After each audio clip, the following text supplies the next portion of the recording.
dirahmati oleh Allah, diselamatkan olehnya sampai kembali kepada Allah Subhanahu wa Ta'ala.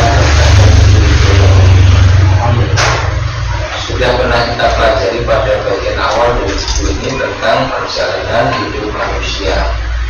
Di peta perjalanan hidup sudah pernah kita pelajari, maka pada bagian keempat ini adalah pendalaman atau hal-hal yang perlu dirinci dari perjalanan tersebut, ya. Jadi kepada hal-hal yang digambarkan atau diinformasikan di dalam Al-Quran maupun hadis dan para ulama tentang dahsyatnya perjalanan yang pasti akan kita alami menuju ke kampung kita yang sebenarnya, yaitu di akhirat.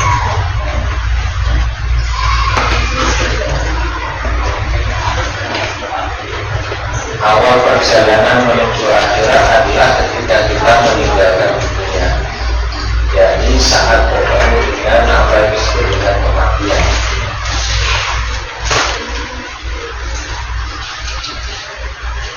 Nah, kematian ini diungkap dalam beberapa informasi, ya, dari Quran maupun hadis yang menjelaskan tatkala malaikat mencabut roh dari jasad seseorang, maka seringkali didefinisikan kematian sebagai terpisahnya antara roh dengan jasad. Jasad atau fisik atau tubuh biologis tidak lagi ada rohnya, karena roh sudah dicabut oleh malaikat yang ditugasi oleh Allah Subhanahu wa Ta'ala.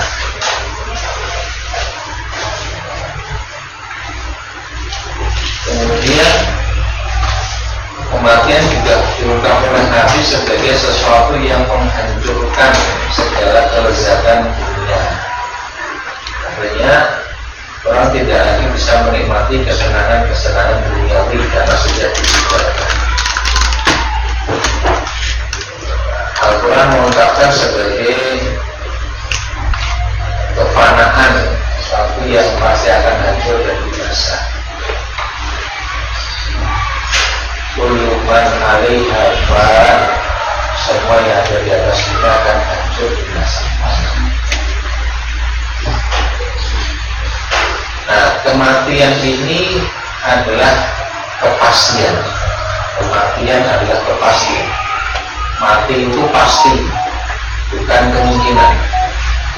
Maka kita mendapati firman Allah Subhanahu wa Ta'ala yang menyatakan kepastian mati. Kullu nafsin dha'iqatul maut, setiap yang sudah pasti mati diungkapkan sebagai kepastian.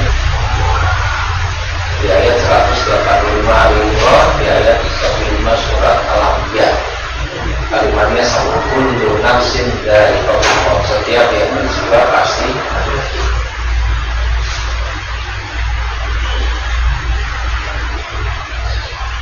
Kemudian kepastian yang namanya mati itu tidak bisa dihindari. Kalau memang sudah tiba saatnya, saat yang ditentukan oleh Allah untuk datangnya maut atau kematian, ini disebut dengan ajal, batas akhir yang ditetapkan oleh Allah Subhanahu wa Ta'ala bagi kehidupan seseorang di dunia. Jadi batas akhirnya, limit akhir dari keseluruhan waktu hidup di dunia namanya ajal. Ajalnya sudah tiba, la yastakhiruna sa'atan wa la yastaqdimun. Ayat 34 surah Al-A'raf. Tidak bisa diundurkan waktunya, juga tidak bisa dimajukan. Tidak bisa diundurkan waktunya, tidak bisa dimajukan.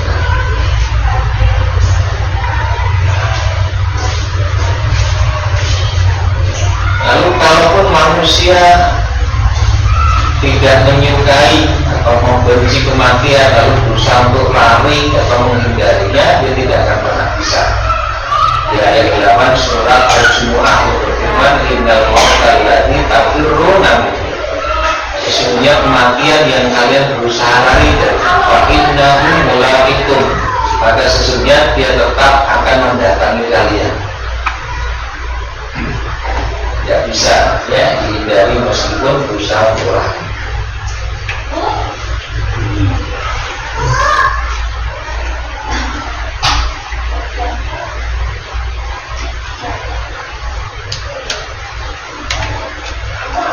Walau kuntum fi burujin musyayyadah, meski kalian berusaha bersembunyi di balik benteng yang tinggi lagi kokoh, walau kuntum fi burujin musyayyadah, tidak ada sesuatu pun dengan demikian yang bisa menghalangi manusia dari datangnya kematian kepada dirinya. Sadar ngandalkan nama kemauan yang penuh dari kemauan yang kaki baru itu. Bahkan ketetapan mati seseorang, waktu di mana dia harus meninggalkan dunia atau ajalnya, itu sudah dicatat sebelum manusia itu lahir di dunia. Ya, hadisnya sudah kita pelajari dalam Arba'in Nawawiyah.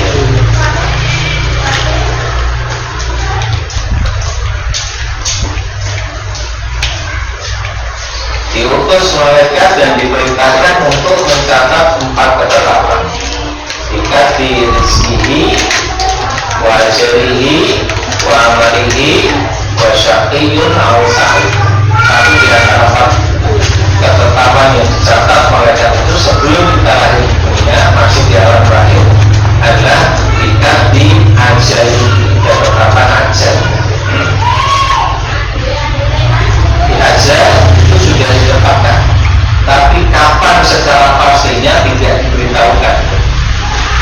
Ini bagian yang kita tidak tahu waktunya ini kapan, tapi pasti terjadi, iya. Sudah ditetapkan dan tidak diubah-ubah, iya. Cuma kapan ya tidak. Begitupun di mana kematian itu. Saat kematian datang, kita tengah berada di mana? Dalam keadaan apa? Saat ajal.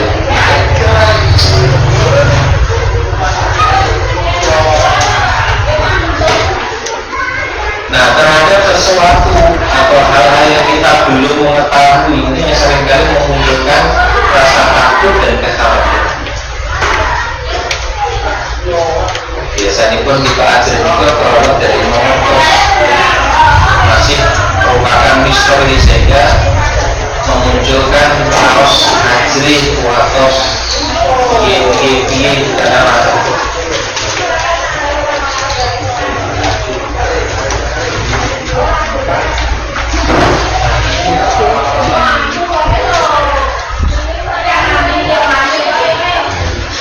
Sebagian orang diberi waktu cukup panjang untuk menjalani kehidupan dunia. Sebagian yang lain hanya diberi kesempatan yang pendek atau terbatas. Bahkan ada yang belum sampai lahir sudah harus ya meninggal. Sudah meninggal dunia pun mau berbagai dunia. Sudah meninggal di dalam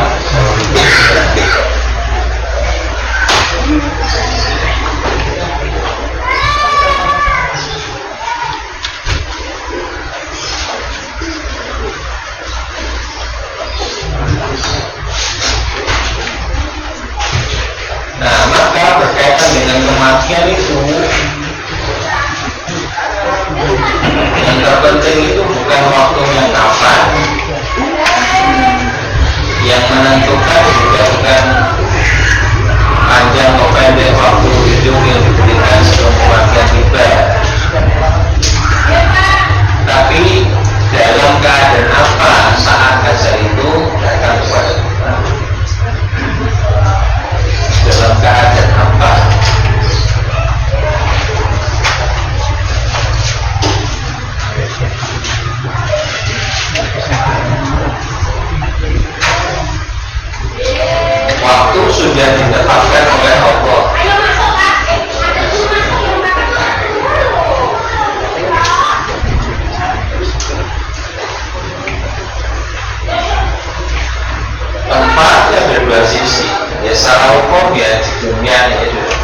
Tapi di mana? Di tempat yang melakukan ketaatan atau di tempat melakukan maksiat terkait dengan keadaan. Ini hal-hal yang menjadi ujian kita adalah mengupayakan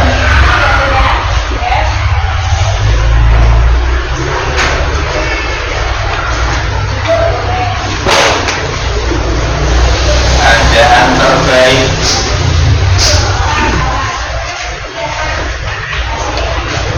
saat ajal.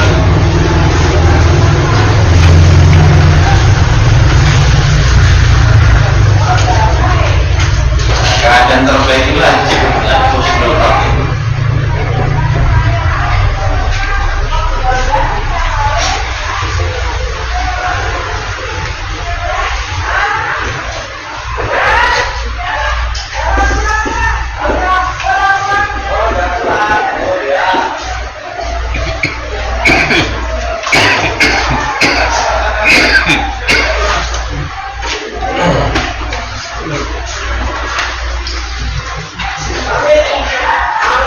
Husnul khotimah itu peristilahan yang muncul karena hadis Nabi yang menjelaskan innamal a'mal bil khawatim.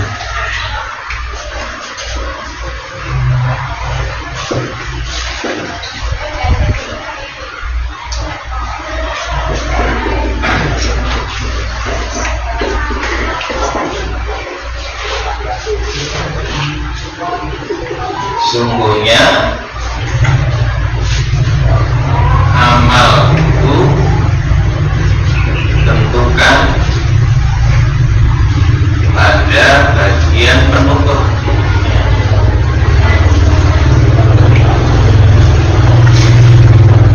Ini hadis riwayat Muslim.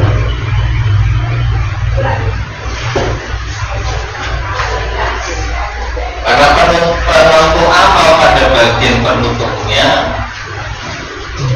kemudian setiap kita berharap husnul khotimah terbentuk usia.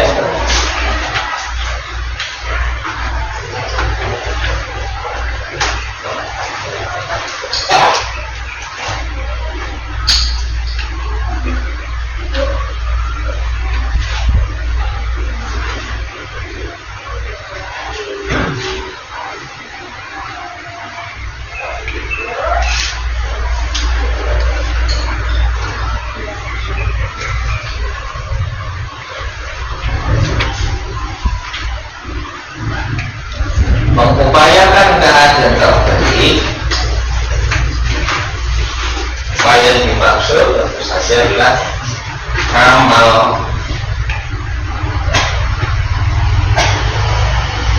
yang dilakukan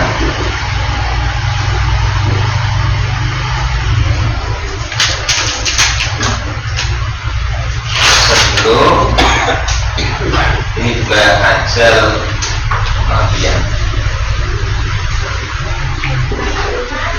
Kata lain, amal yang dilakukan sepanjang hidup di dunia.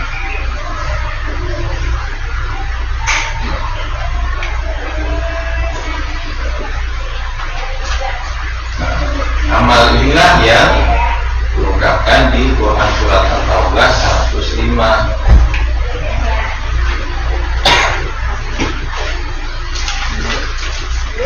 Al-Mulk ayat 2.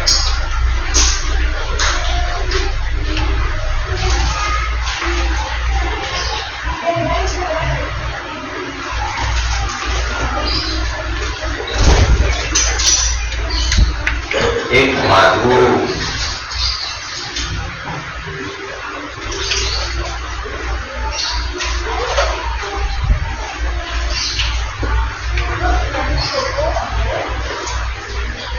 bahasa yang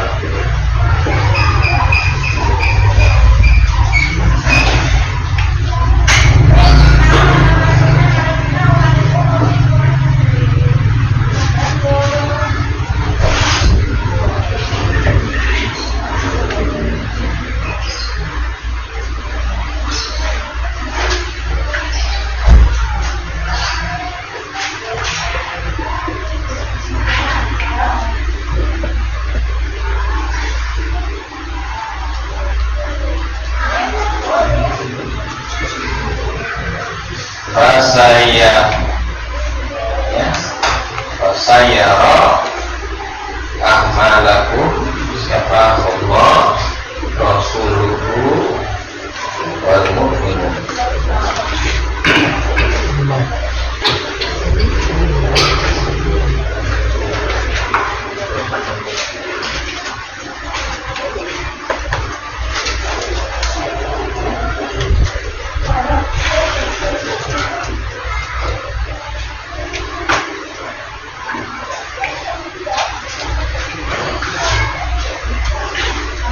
Ikmalu, beramallah kalian.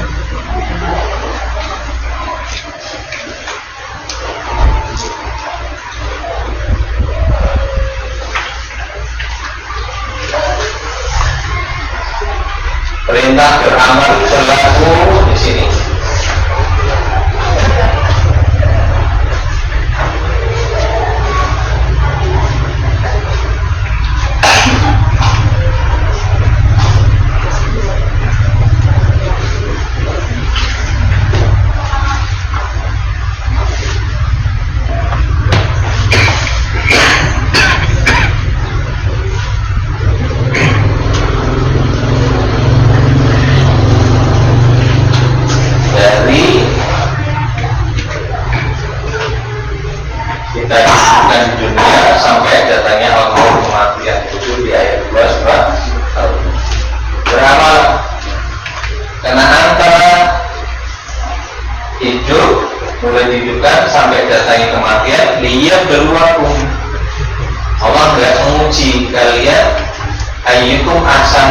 Siapa yang terbaik amalnya. Yang tidak diuji adalah amal. Waktu beramal di kehidupan dunia sebelum kematian tiba.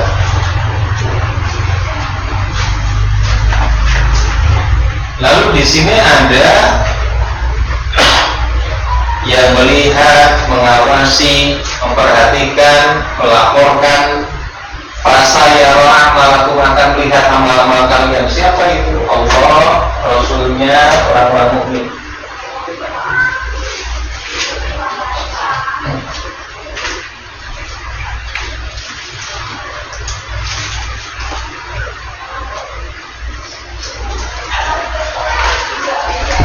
Allah maha melihat, maha mendengar, maha mengawasi. Rasul akan bersaksi akan amal yang dilakukan oleh umatnya. Orang-orang mukmin juga memberikan kesaksian ya, tentang amal-amal yang kita lakukan.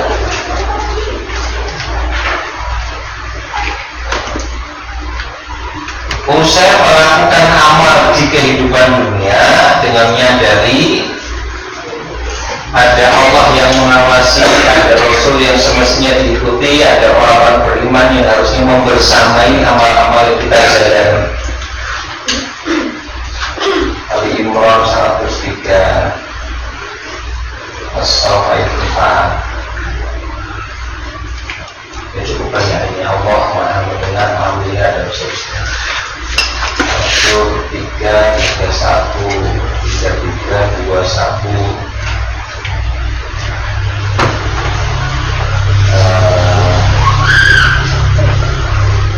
59 ayat 7. Itu banyak. Awasannya basir Allah ma'akum alimamakum. Melakukan amal sepanjang kehidupan dunia dengan menyadari Allah melihat, mengawasi, mendengar dan seterusnya, dengan mengikuti apa yang dicontohkan oleh Rasul, diperintahkan oleh beliau, diteladankan oleh Nabi Muhammad SAW, bersama orang-orang mukmin ya, melakukan amal jama'i, melakukan amal ketaatan secara berjamaah. Selesai itu harus meninggalkan dunia tempat beramal ini untuk kembali kepada Allah. Ilaihi raji'un. Ya. Di ayat ini disebutkan puasa uradun, kalau kalian akan dikembalikan.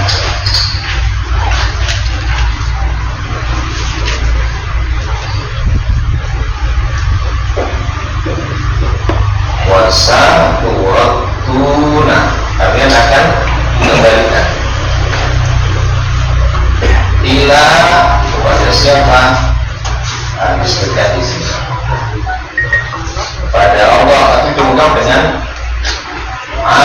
alimil ghaibi wasyahadah.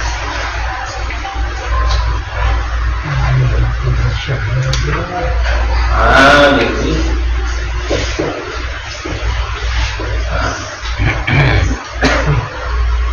al-ghaib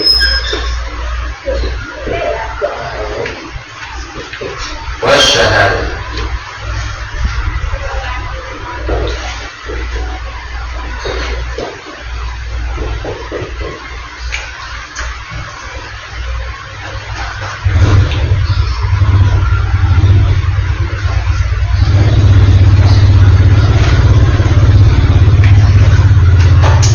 Sebelum lanjut Ya, silakan.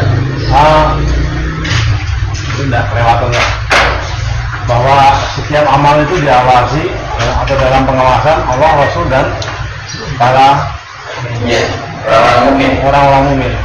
Nah, tolong diulangi lagi yang Rasul tadi. Kenapa Rasul? Rasul akan memberikan kesaksian di hadapan Allah tentang amal yang dilakukan oleh umatnya. Umatnya di zamannya Rasul itu Ya, di zaman Rasul maupun setelahnya itu pasti nanti ada mekanisme lain yang ditetapkan oleh Allah sehingga sampai informasi itu kepada Rasul juga.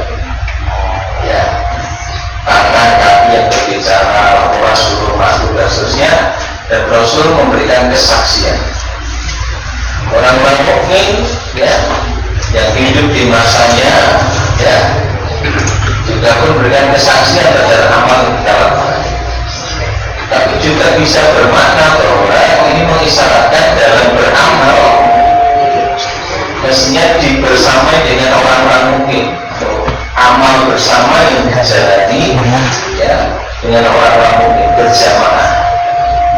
Ini juga mengisyaratkan dalam beramal mengikuti keteladanan Rasul, ittiba' Rasul. Amal yang dilakukan dalam kesadaran penuh bahwa ia sangat dilihat, disaksikan oleh Allah ihsan. Karena ini adalah menentukan kualitas amal. Ya, sebab saat kembali kepada Allah, kualitas ini yang kan kemudian dinilai. Wasatu lalu kalian akan dikembalikan kepada alimil ghaibi wasyahadah, yang mengetahui perkara yang gaib dan yang nyata. Maksud di sini adalah Allah. Nah, yang tahu hal yang gaib maupun nyata adalah Allah. Tapi dengan mengungkap Allah sebagai alimul ghaibi wasyahadah, yang mengetahui hal yang gaib dan nyata, ini mengisyaratkan kualitas amal yang dilakukan pada ikmalnya ini. Ada kualitas yang bersifat batiniah gaib, ada kualitas yang syahadah nyata tanpa zahir. Jadi saat kembali ada pertanggungjawaban dari pelaksanaan tugas untuk beramal, dan yang akan dinilai dari amal adalah kualitas lahir maupun batin. Karena kembali pada Allah yang dia tahu kualitas amal seseorang, baik yang tersembunyi maupun yang tampak. Kalau kita mengupayakan di sini sungguh-sungguh, mengupayakan keadaan terbaik itu dengan amal yang kita lakukan, yaitu yang memenuhi syarat ya kualitas lahir maupun batin. Karena harus dinilai, biasanya akan dinilai oleh Allah yang mengetahui perkara yang baik maupun baik.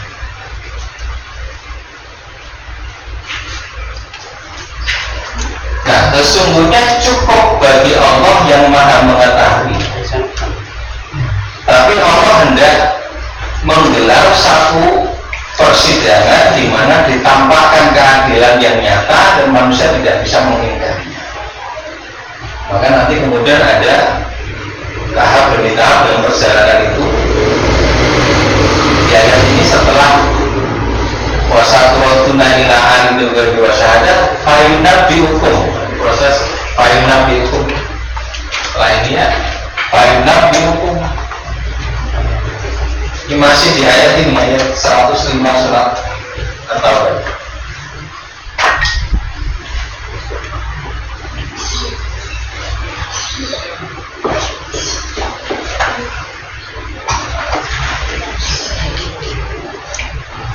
Fa'inab dihukum. yunabbi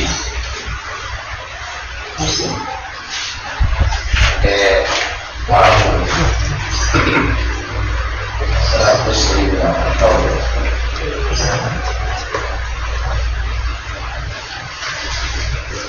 mau bisa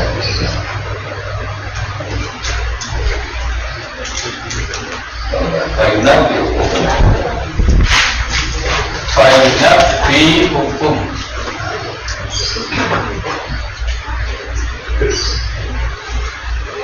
bima untuk ta'malun bima untuk ta'maluna. Nah, Fayunabbi hukum ini lah yang nanti ada semacam show pertunjukan sehingga manusia tidak bisa mengingat. Jadi cakap istilah itu mohon atas, tapi agar kemahaadilan Allah pun tampak, maka dilakukan pergelaran itu, pertunjukan, pemberitahuan. Fayunabbi hukum lalu akan diberitahukan mereka. Ada audit yang dilakukan terhadap seluruh amal yang sudah dikerjakan. Ma kuntum ta'malun, apa yang dahulu di dunia senantiasa kalian kerjakan akan disampaikan laporannya. Auditnya ada semua. Temuan ada temuan ya. Iya. Yang disembunyikan, yang ditambahkan.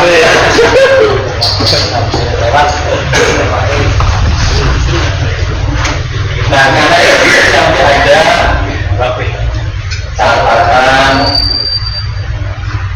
ada saksi, ada laporan,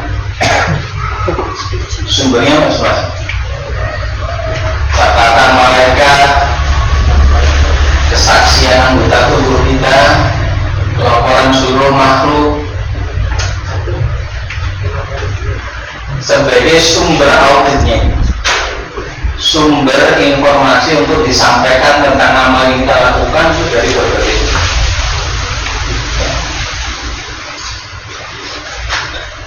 Kemudian lebih mantap lagi nanti kemudian ada penimbangan amal,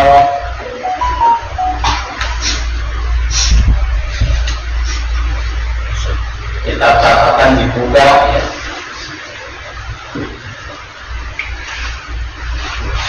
Kitab catatan amal dibuka dan seterusnya. Ternyata kenapa Anda harus ditimbang, diperlihatkan bahwa sudah tahu? Hikmahnya agar manusia lihat langsung mana yang mau diingat. Ada buktinya semua, ada laporannya, ada catatannya. Bahkan anggota tubuh kita yang berbicara dan memberikan kesaksian, alat rekamnya ada semua. Sehingga ketika sudah sampai pada putusan hukumnya, nggak bisa, ya tidak ada keberatan lagi, dalam arti sudah tidak bisa melakukan penolakan. Naik berarti. Iya ya.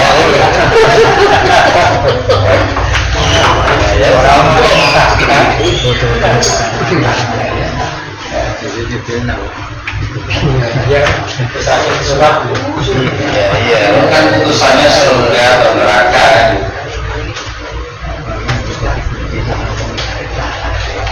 Nah, ringkasnya itu, ini kalau baca panjang, kalau saya kalau baca saja kan agak rusak.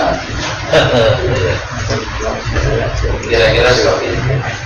Jadi bobot amal itu bukan yang kita kerjakan, tapi niat.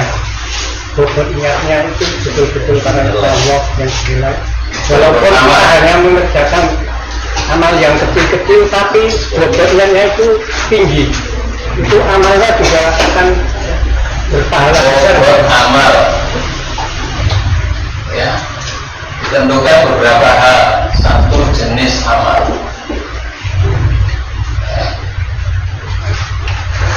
Kemudian niat,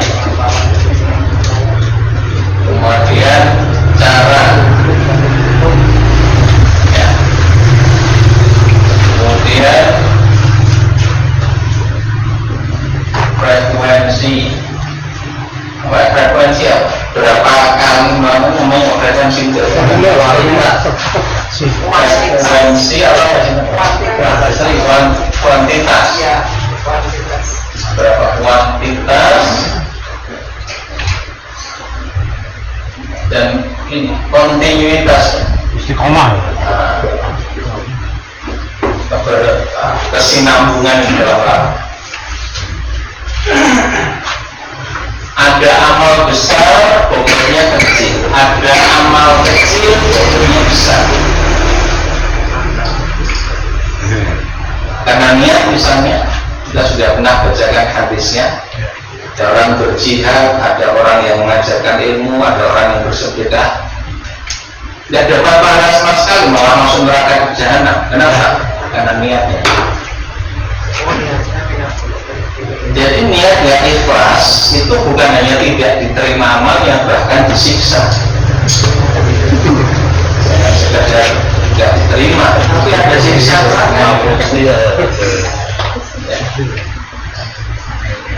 Ada amal kecil, tapi cara melakukannya benar, maka menjadi amal yang diterima oleh Allah. Ada amal besar, tapi cara melakukannya salah, nggak diterima oleh Allah. Tapi bukan lebih baik yang itu ya. Ya. Tapi bukan lebih baik yang itu kan. Senangnya sing cilik-cilik. Ini orang sing cilik, ajarannya sing gede.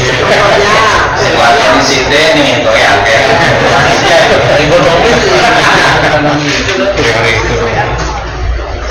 Ya, nanti ada kita bisa mengupayakan ini. Ya, dan tidak meremehkan amal. Tidak ada amal yang boleh diremehkan, sekalipun jenisnya masuk jenis amalan kecil.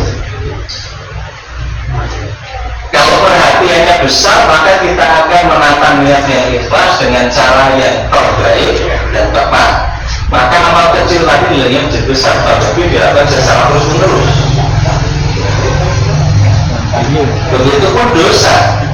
Jangan lihat kecilnya dosa, tapi kalau peremehan terhadap dosa yang kecil berpeluang dia untuk diulangi. Pengulangan dosa kecil jadi besar juga. Begitupun dosa besar. Jika ada rasa takut yang sangat besar kepada Allah, lalu benar-benar bertobat, dosa besar itu hilang sama sekali karena Allah mengampuninya. Ya. Nah, maka di sini diperlukan niat yang ikhlas, cara yang benar, perhatikan kuantitas dan kontinuitasnya, keajibkan melakukan. Saya mengatakan khairul amal adalah muhal yang tauhid. Sebaik-baik amal adalah yang dilakukan secara terus-menerus meskipun ya sedikit. Ya jangan melakukan itu buat sedikit itu.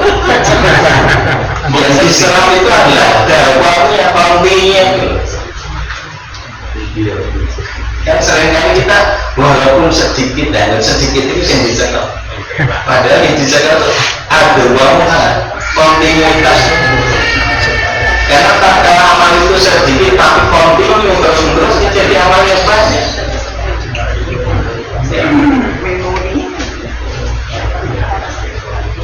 Tapi kalau baca satu hari satu juz itu orang setahun. Kalau dengan yang satu hari 2 lembar misalnya, tapi terus nggak pernah berhenti, bisa melakukan jenjang. Tapi kalau niatnya benar dan lurus, pasti dia kan semestinya kan dia akan memaksimalkan. Bukan berarti berpikir kecil dan besar. Ini bukan hal yang terpisah-pisah, tapi akan sangat Iya. hanya unsur-unsurnya harus perhatikan. Kalau niatnya ikhlas, orang akan bersungguh-sungguh karena dia menginginkan perhatian dan penilaian dari Allah. Kalau penilaian dari Allah yang diharapkan, Dengan ilmunya dia mestinya tahu Allah Maha melihat, Allah Maha mengawasi. Maka dia tidak berani sembrono melakukan amal itu. Sehingga cara yang dia lakukan dia pastikan benar dan dilakukan dengan sungguh-sungguh karena sedang diawasi oleh Zat yang Maha melihat. Caranya benar dengan kualitas yang terbaik, lalu dia akan melakukannya secara terus-menerus karena dia sadari inilah bentuk pengabdiannya kepada Allah. Itu nanti kemudian mempengaruhi yang lainnya. Ya. Tapi unsur-unsur ini menentukan bobot amal tadi. Maka jangan sekedar melihat pada jenis amalnya. Jenis amal yang besar atau kecil tidak cukup di situ, perhatikan niatnya, caranya, kualitas dan kontinuitasnya.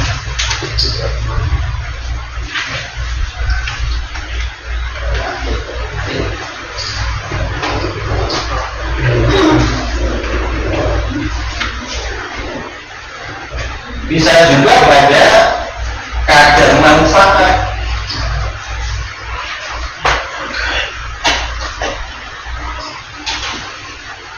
Manfaat dari amal yang dilakukan. Kalau manfaatnya itu luas dan terus-menerus, yang menjadi amal yang nilai kebaikannya tidak pernah terputus. Ajrun wa ilmam, pahala yang tidak ada putus-putus.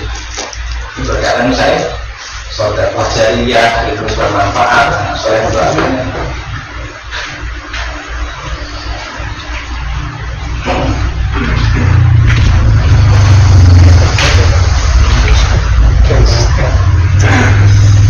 Jadi hidup ini sebenarnya penentu ya. Iya, Penentu di akhirat nanti. Iya. Tetapi kadang kita kalau itu tahu penentu itu kok jadi kalau berbuat baik itu memang seharusnya dilakukan, tapi kok kadang-kadang malas gitu ya. Ya tahu.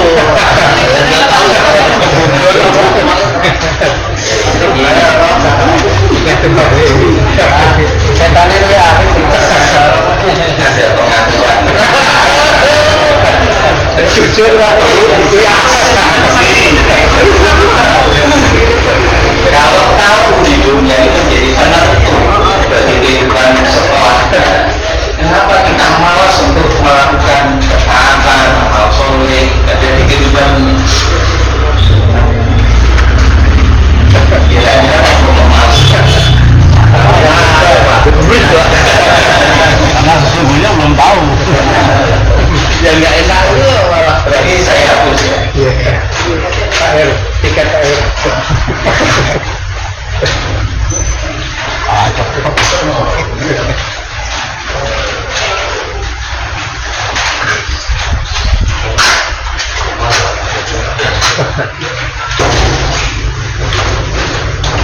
Maka amal baik, amal buruk,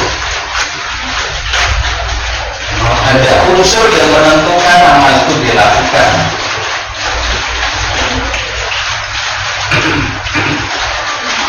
Satu, ilmu.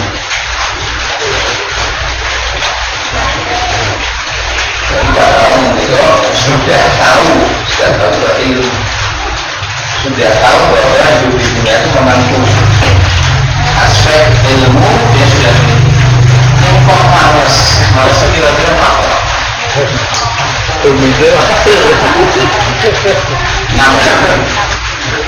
Gimana? Ya faktor nafsu.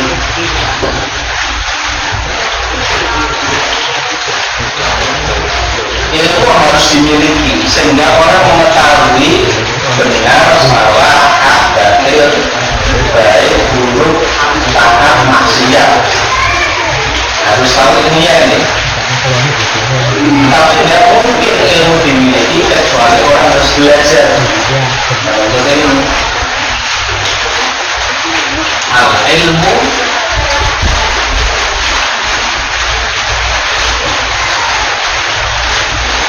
bitta'allum. Al-ilmu bitta'allum. Ilmu itu didapat dengan ta'allum, dengan belajar.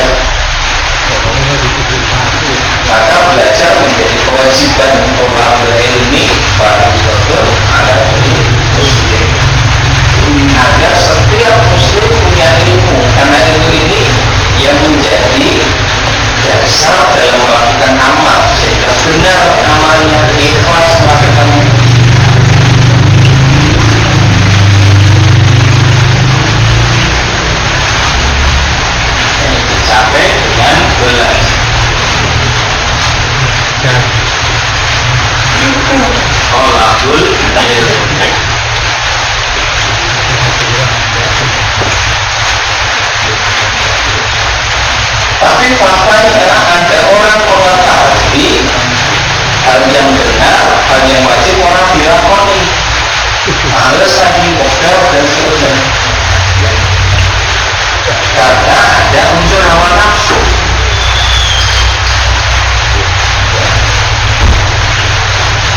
Ada nafsu dalam diri manusia yang diantaranya mengajak kepada perbuatan dosa. Ya, di Quran surah Yusuf ayat 53. Inna nafsa la'amarakum bisu'.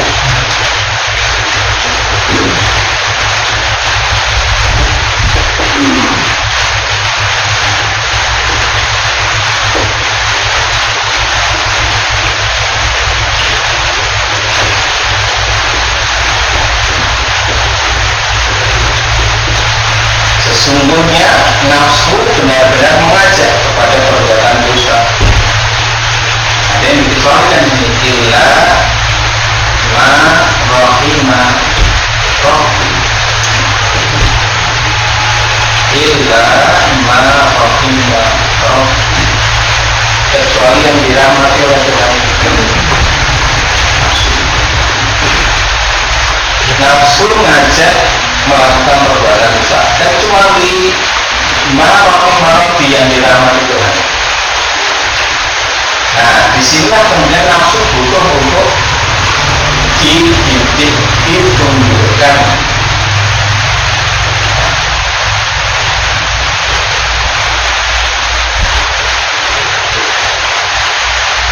Dilatih untuk taat dengan syariat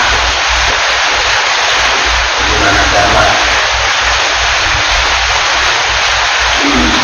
Dilatihnya dengan cara apa? Dengan riyadhah.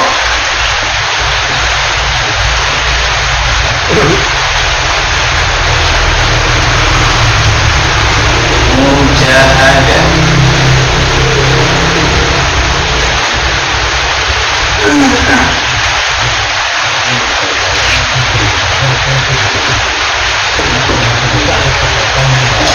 Dengan disebut riyadhatun nafs atau mujahadatun nafs.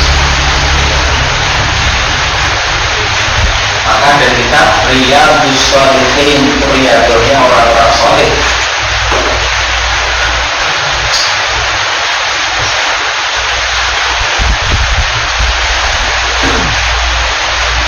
Bisa mengatakan Riyadhus Shalihin, tahu riyadhahnya orang saleh seperti apa itu? Riyadhus Shalihin.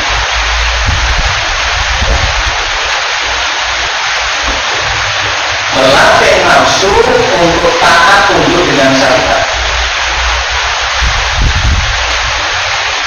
Latihan itu tidak sekali dua kali. Karena Nabi bersabda, la yu'minu ahadukum hatta yakuna hawahu tabaan lima situ. Hadisnya ada di kitab Arba'in An-Nawawi. La yu'minu, tidak beriman, ahadukum, seseorang dari kalian, hatta sehingga yakuna hawahu, hawa nafsunya menjadi tabaan, mengikuti. Lima, pada apa-apa jitu aku diutus dengannya, sampai hawa nafsunya mengikuti syariat yang aku bawa.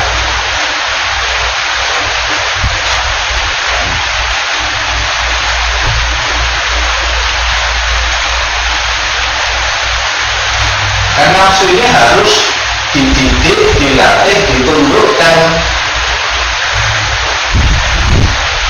dari amarah bisu agar kemudian menjadi mutmainnah. Jadi nafsu mutmainnah.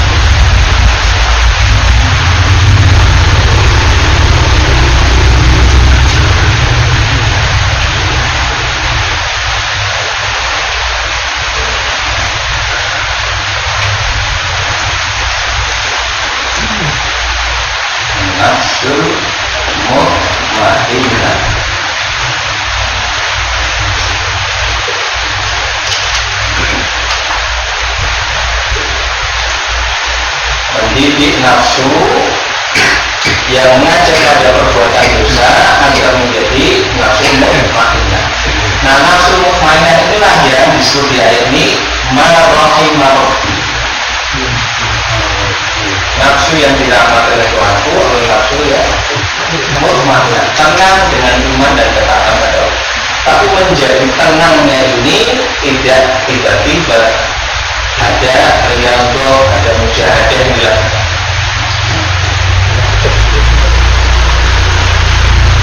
Jadi jawabannya kenapa malas? Ada nafsu. Latihan. Ya, dan tidak cukup sadar latihan 1-2 kali gagal mesti ramah. Ya. Terus saja lakukan ini. Berapa lama sampai kematian datang?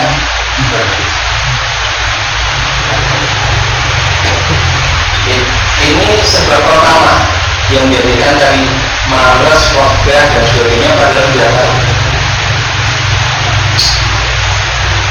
Unsur yang lain selain nafsu ini adalah ada setan.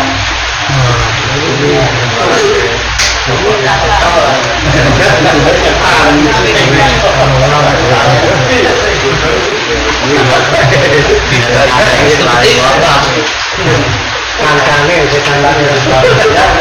Kalau saya itu setan ada yang tersinggung.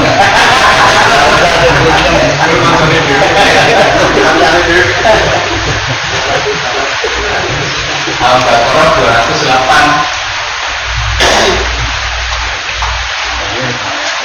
Perintah untuk totalitas patuh kepada perintah betul isilmin apa?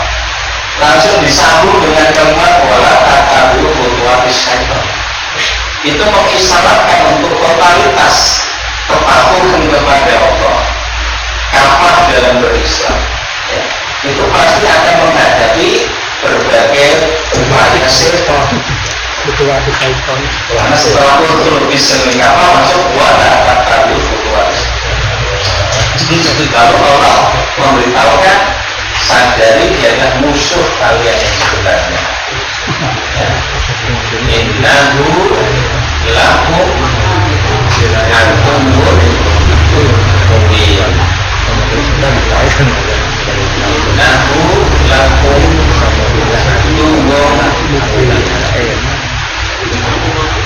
Sesungguhnya dia musuh yang nyata bagi kalian, musuh sebenarnya. Musuh itu pasti berusaha untuk mencelakakan kita,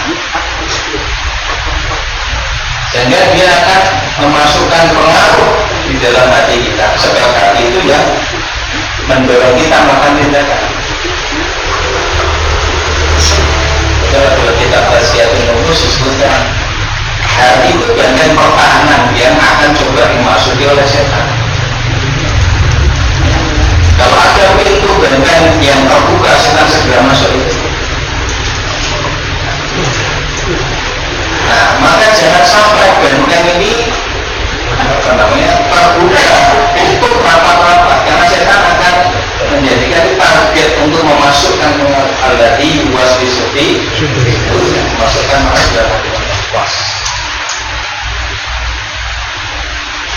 Dan permusuhan setan sejak awal penciptaan Adam, dia sudah pasang target sejak awal. Begitu vonis dijatuhkan, ya, tetapi eksekusi itu ditangguhkan karena dia minta ditangguhkan sampai hari kiamat tiba. Maka ada rentang waktu yang akan dia gunakan untuk menggoda manusia. Langsung dia pasang target, karena engkau telah berwaktu tangguh padaku, laku tianahu, maka aku akan datang manusia. Nah, jadi setan kemudian langsung menetapkan ya target. Engkau sudah penuhi permintaanku ya Allah untuk ditangguhkan. Eksekusi masuk nerakanya kan tidak usah. Ya, karena ada waktu, setan akan gunakan waktu ini untuk mempengaruhi manusia. Nah, laku tianahu, aku akan datang aku akan datang, itu artinya dia aktif, tidak nunggu. Iya, jadi strateginya strategi penyerangan. Itu strategi apa namanya, strategi pertahanan paling kuat kan dengan menyerang. Jadi menyerang setan itu nggak nunggu. Lalu dia tahu benar-benar aku akan datangi mereka. Min baini aydihim wa min khalfihim wa an aymanihim wa an syamalihim, dari depan mereka, dari belakang mereka, dari kanan, dari kiri datang. Mana yang mau menikah termasuk? Ya. Lalu kemudian aku ajmain apa akan sesatkan mereka semuanya. Targetnya itu semaksimal mungkin besok apa yang tersesat. Iya. Termasuk yang ada di majelis ini. Iya. Pengajian itu bodoh setan gitu. Orang beribadah setan juga lihat celahnya.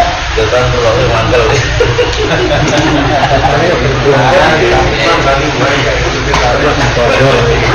Belajar punya memang itu jauh sih kalau disiplin sebenarnya atau pada awal ya. Berbagai macam tipu daya setan dalam agama. Atau dulu ada buku kecil yang kemarin saya sampaikan, saya Al-Qotoni sehari bersama setan. Cara-cara setan itu mencoba cari celah masuk memberikan pengaruh. Nah, di ayat 208 disebutkan khutuwati setan, langkah-langkah setan, program-program. Belum pernah kita sampaikan, setan itu dia punya target. Targetnya semua manusia disesatkan.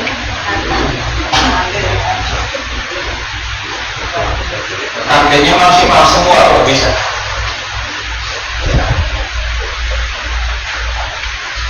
Tujuannya apa? Syirik. Manusia berbuat syirik sampai hingga tidak engkau dapati dari manusia itu kecuali menyebutkan engkau ya. Jadi ini tujuannya sih. Tujuannya dari manusia melakukan kesyirikan. Targetnya semuanya. Kemudian strateginya menyerang.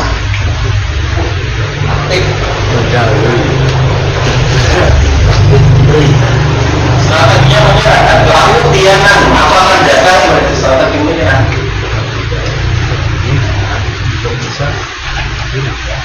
Jumlahnya jelas. Iya.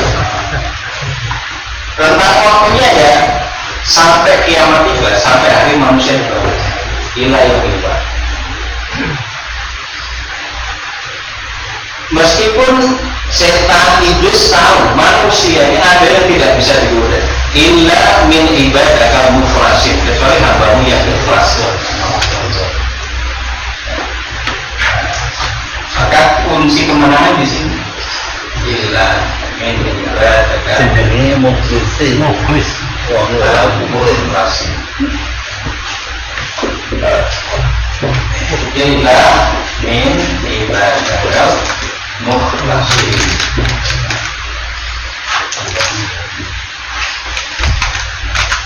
Terus sudah pernah kita sampaikan perbedaan mukhlis dengan mukhlas.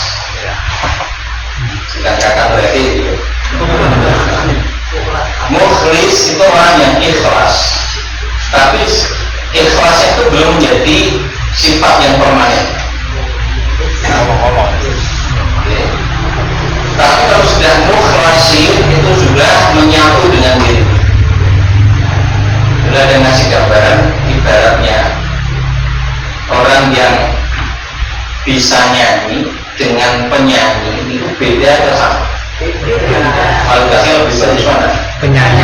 Dan mukhlas itu seperti penyanyi, dia sudah jadi profesinya, sudah mengakar lagi mukhlas. Kalau mukhlas ya ikhlas bisa, tapi mungkin belum menjadi sifat yang menetap. Nah, yang nggak bisa digoda oleh iblis ini kalau mukhlas sih, orang yang ikhlas itu sudah menetap pada dirinya. Kalau dalam peristilah tasawuf namanya makom, bukan hal. Kalau dalam tasawuf adanya namanya hal, hal, ada namanya makom. Yang sering pakai itu pembicaraan itu guru makom itu bukan makam, makom. Hal itu keadaan, hal sifat yang ada pada seseorang tetapi belum permanen, itu hal. Misalnya ikhlas itu pada kita masih berupa hal atau sudah jadi makom. Kalau makom sudah permanen, sudah relatif tetap, ya, menjadi sifat kita, makom. Okay. Makom ikhlas, makom zuhud, makom waro, Makom mahmudah. makom mahmudah. Ya, tempat atau posisi yang tertulis. Kalau hal itu masih sering berubah-ubah. Gantung situasi dan keadaan. Ya, jadi masih secara kuat itu baru hal. Jadi kalau dilakukan proses latihan dan terus menerus, riyadhah terus menerus, yang tadinya hal bisa jadi makom.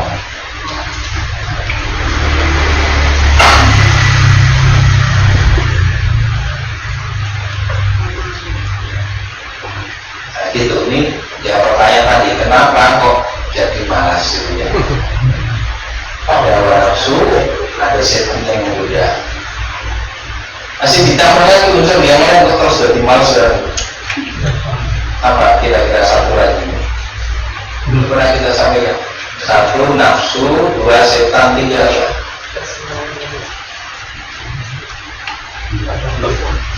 Mata ulhayat itu ya, kesenangan itu ya.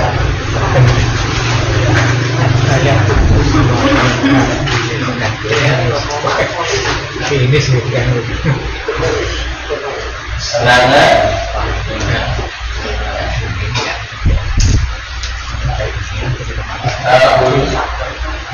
ayat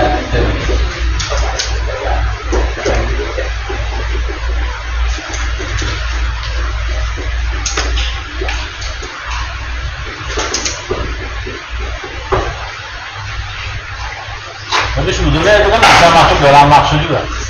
iya, ini objeknya, ini sarananya. Ya. Dalam diri ada nafsu yang amal besok ngajak berbuat dosa, sarana berbuat dosanya kesenangan dunia. Ini sebetulnya sarana yang sebetulnya netral, tapi tak kalau manusia cenderung mengikuti hawa nafsunya, maka kesenangan dunianya dijadikan sarana untuk berbuat dosa. Kalau orang berhasil menundukkan nafsunya, mengatasi godaan setan, mengikuti ilmu yang benar, maka kesenangan dunia menjadi sarana, ya, untuk melakukan ketaatan. Cuma tetap ini tetap menjadi unsur penting ya, juga mempengaruhi manusia untuk mengikuti hawa nafsu dan godaan setan. Karena setan akan memanfaatkan kecintaan manusia pada dunia.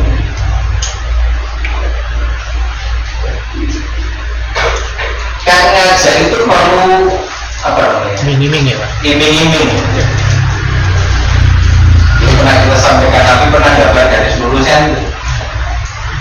Lalu di kanan kiri ada garis-garis bengkok. Ini di hadis Riyadhus Shalihin, Nabi menjelaskan, Nabi dapat tunjuk. Lalu yang mengatakan ada siratul mustaqim. Inilah jalan yang lurus kata. Sedang di kanan kiri ini subul syayatin, jalan-jalan setan.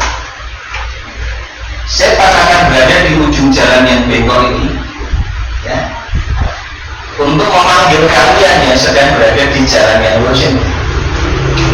Kita sedang berada di jalan yang lurus ini, sedang sholat, sedang ngaji, ya, sedang bersedekah, silaturahmi, jalan lurus ini. Setan akan manggil. Kalau dipanggil ben nengok terus ben melu, salahnya terus kunti. Wah, ada kesenangan manusia. Maka setan akan mengiming-imingi kesenangan dunia agar manusia berpaling dan mengikuti kemauan setan untuk mengikuti jalannya. Saat dia berada di jalan yang bengkok, wis ora kosong karena mendapatkan apa yang disukai. Nah, terus ketemu kesenangannya kan terus lari lihat kan. Asiklah manusia dengan kesenangan dunia ini, terus menerus ya berbuat dosa. Padahal tadi ajal itu sudah ditentukan, ada limit batas waktu yang sudah ditetapkan oleh Allah. Dia kesini ini makan waktu dan semakin jauh dari garis lurus ini, semakin kesini kan makin jauh. Ini masalahnya kalau sadar balik banyak. Mencari jalan alternatif orang. Ya benar, gue mati.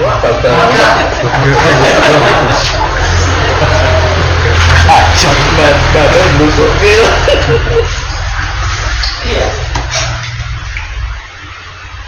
Tobat. Apa namanya?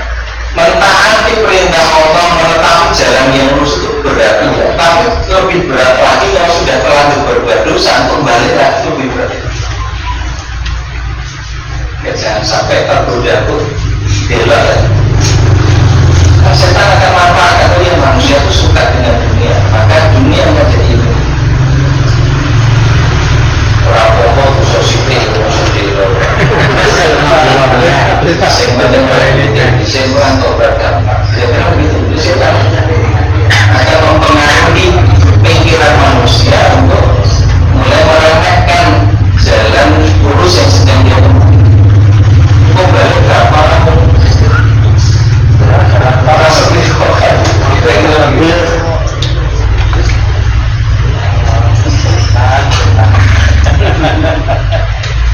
Sedikit Ustaz. Ya, silakan. Tadi ada penjelasan saya bahwa penjelasan terkait dengan godaan setan itu sampai hari dibangkitkan. Ya, Itu maksudnya gimana? Apakah setelah mati masih bisa digoda lagi? ya. Sejak diberi vonis, Allah sudah menetapkan dia menjadi pemimpin neraka di vonisnya. Lalu iblis itu kan minta waktu tangguh.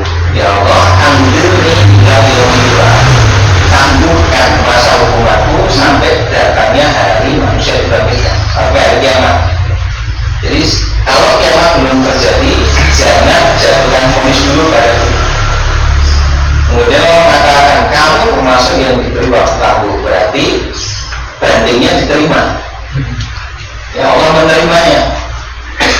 Begitu diterima ya permohonan banding oleh iblis, maka iblis kemudian bersumpah demi Allah, wa izzah juga demi kemuliaanmu ya Allah, karena engkau telah memberi waktu tangguh kepadaku. La'udiyannahum ajmain. Aku akan sesatkan manusia semuanya. Jadi dia nanti ada waktu yang bisa dia gunakan untuk menggoda manusia. Aku akan sesatkan semuanya. La'udiyannahum, aku akan datang mereka min baini aydihim wa min khalfihim wa an aymanihim wa an syamalihim, dari depan, dari belakang, dari kanan. Sampai tidak mendapati ya mereka itu kecuali menyekutukan ya, sampai sini. Jadi itu bukan hanya berhala, tetapi mempertuhankan selain Allah, yakni mengilahkan selain Allah. Formalitasnya masih Islam, tapi perilakunya itu dikendalikan oleh kecintaan pada harta, sehingga tidak berpilih halal dan haram, itu sudah menghilangkan harta. Sirik dia. Formalitasnya masih Muslim, tapi perilakunya dalam kendali dominasi kecintaan kepada kekuasaan, sampai tidak peduli dengan cara apapun yang penting dapat, dia sudah menghilangkan kekuasaan. Sirik dia. Iya, sekarang berhasil.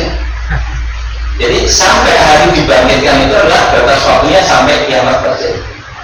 Di dalam baja masih bisa Enggak, sudah kalau dia bahasa itu sudah tidak ada godaan setan, godaan yang di dunia saja. Ya. Sampai akhir ya. Apa namanya? Tapi waktu penggodanya sampai hari kiamat. Yang digoda manusia hanya dalam masa ujian. Masa ujiannya kan dunia saja, bukan bahasa Hidup. ya, masa hidup di dunia. Jadi dia sudah tidak digoda di bahasa karena bukan masa ujian untuk melakukan apa. Tapi waktu menggodanya setan tetap bisa berlanjut sampai kiamat pada orang-orang yang masih hidup, yang masih dalam masa ujian.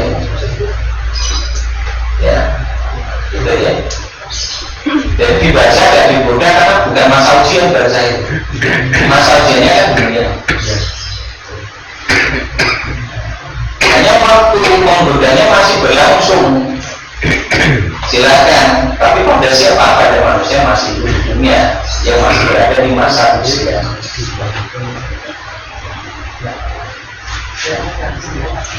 Boleh. Ya, silakan Bang. Terkait dengan amal tak, apa ada toleransi dalam kita beramal itu syiar dalam arti begini, ada orang beramal terus dia ngomong, dalam dia berkata maksudnya untuk syiar. Yang saya tanyakan, apakah ada dalam kita itu ada toleransinya enggak?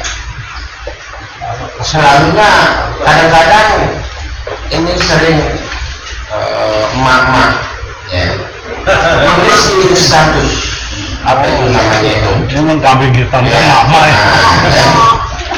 Alhamdulillah hari ini bisa bagi-bagi nasi bungkus 10 kotak. Mudah-mudahan besok bisa lebih lagi. Dijawab sama teman-temannya, amin, amin, amin. Itu katanya dia mau syiar. Tapi di satu sisi kita lihat kan itu ria. Gimana itu ya? Sudah. Ya. Ya 271 Al-Baqarah.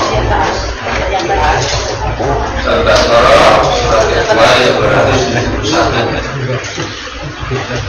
271.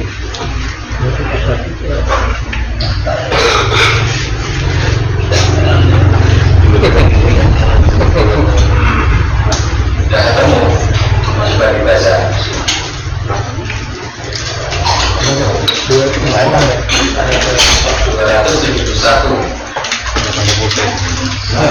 Semuanya dijawabkan.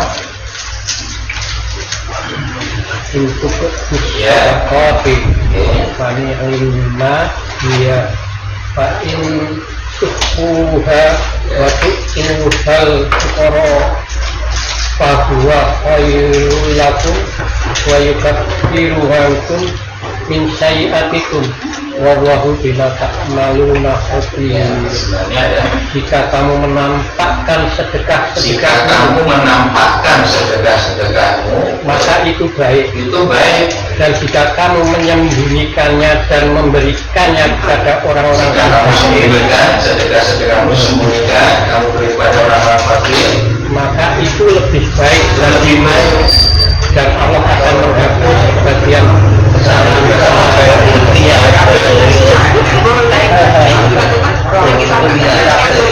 Allah tidak mencari sedekah terang-terangan, tapi persoalan niat hanya Allah yang tahu, kemudian pelakunya sendiri. Kita tidak perlu mencari tahu isi hatinya pelaku sedekah itu, bukan wilayah kita. Secara nyata yang terlihat bersedekah sudah biasanya dengan kebaikan. Nah, persoalan ikhlas atau tidak, ria atau enggak, itu bukan wilayah kita.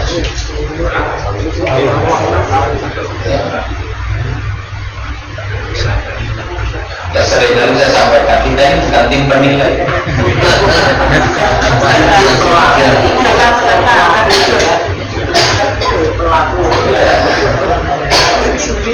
Kalau tidak bisa ikut membantu sama-sama dalam melakukan kebaikan, ya setidaknya jadi penggembira.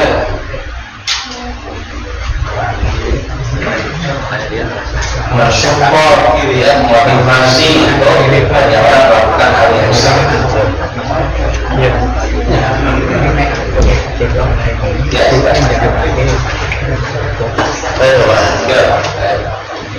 Kalau ini amal, kalau saya senang bahas kematian tadi. Kematian, sebetulnya mati itu kan dasarnya sementara. Ya, Di sini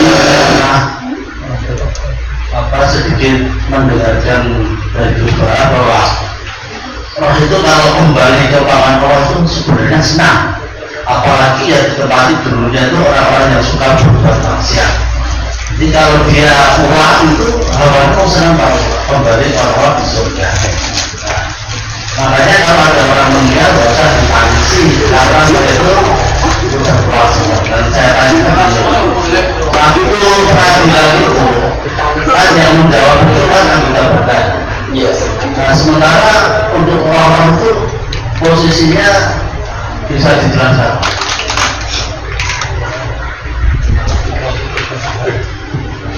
Yang diingkari tidak dipercaya oleh orang-orang kafir, orang-orang musyrik jahiliyah ketika turun ayat Quran dan Nabi membacakan bahwa orang-orang yang sudah mati itu nanti akan dihidupkan kembali.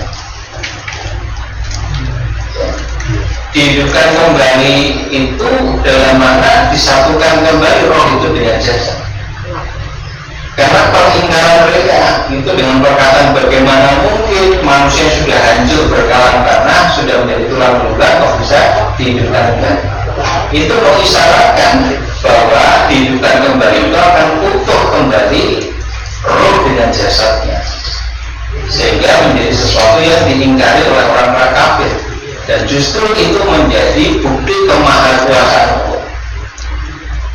Dan karena itu tangan, kaki akan berbicara dan memberikan kesaksian.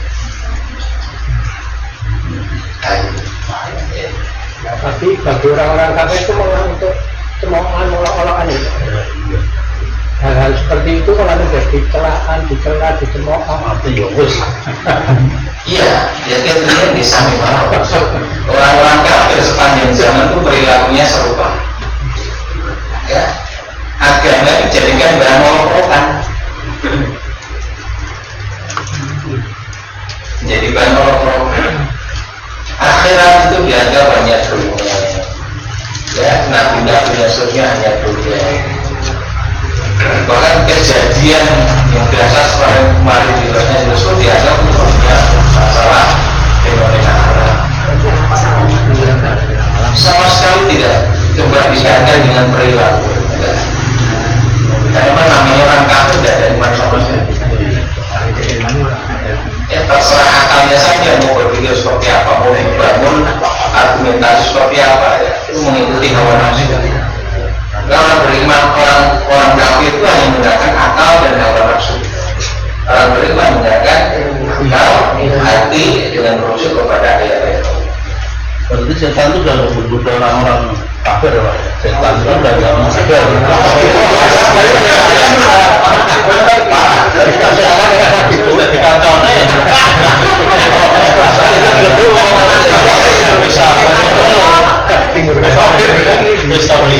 Minal jinnati, setan itu dari dalam jin dan manusia.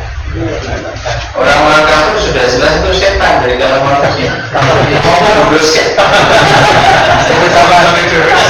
Sama setan, kita orang saling menggoda.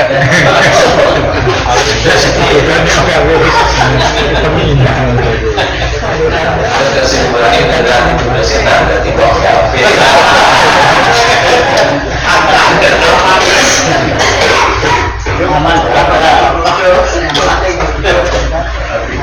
Dari setan.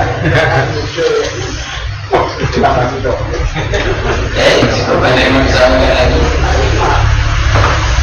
kita sebutkan. Ada silakan.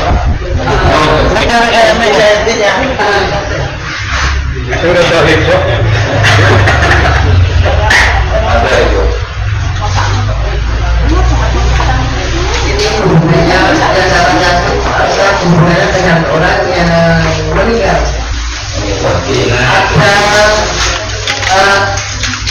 Saya pernah difitnah yang luar biasa. Alhamdulillah. Karena dia difitnah. Fitnah yang luar biasa. Terus itu nanti saudara ketika lalu dia tapi saya kok orang tahu kalau dia tidak kenal sesuatu. Terus saya kok pikir, terus saya di depan jasadnya saya memaafkan, saya memaafkan. Apakah itu akan dimaafkan keyakinan kita, mereka tidak akan masuk surga. Jadi dulu Pak Ustaz, itulah, terima kasih. Syarat masuk surga itu kan iman. Kalau iman pada Allah tidak ada, ya syarat tidak terpenuhi. Tapi tidak dimaafkan. Misalnya walaupun dia tidak masuk surga, tidak tahu. Ya dengan memaafkan itu sudah satu kebaikan, walaupun ada orang yang lain berbeda. Tapi problem amal orang yang kafir itu kan tetap tidak ada satupun yang diterima oleh Allah. Kenapa? Karena tidak ada iman. Sampai ada satu hadis yang Imam Bukhari, Allah berfirman kepada orang-orang yang melakukan kesyirikan, menyembah selain Allah, memperbuatkan selain Allah, Allah mengatakan, mintalah pahala, mintalah balasan dari siapa kalian mempertuhankannya. Kalau ketika hidup menganggap si fulan itu sebagai Tuhannya, ya minta saja pahala pada dia. Bukan tidak mungkin. Maknanya memang yang benar untuk dipertuhankan hanyalah Allah. Yang kedua, amal yang dilakukan oleh orang-orang kafir tidak ada balasannya dari Allah Subhanahu wa Ta'ala. Ayat-ayat akhir di surat Al-Kahfi itu pernah kita sampaikan.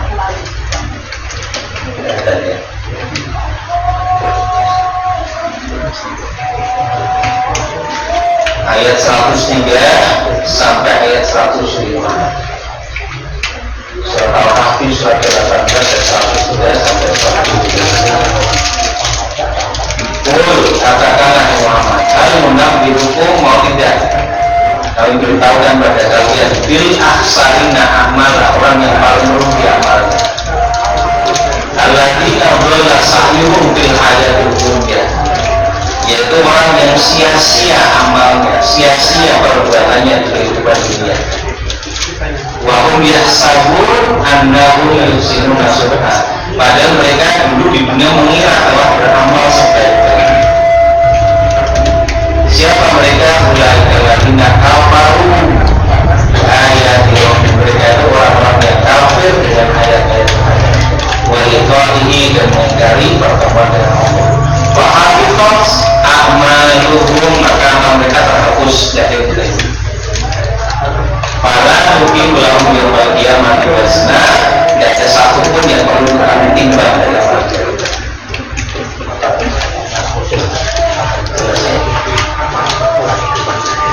Saya berterima kasih kepada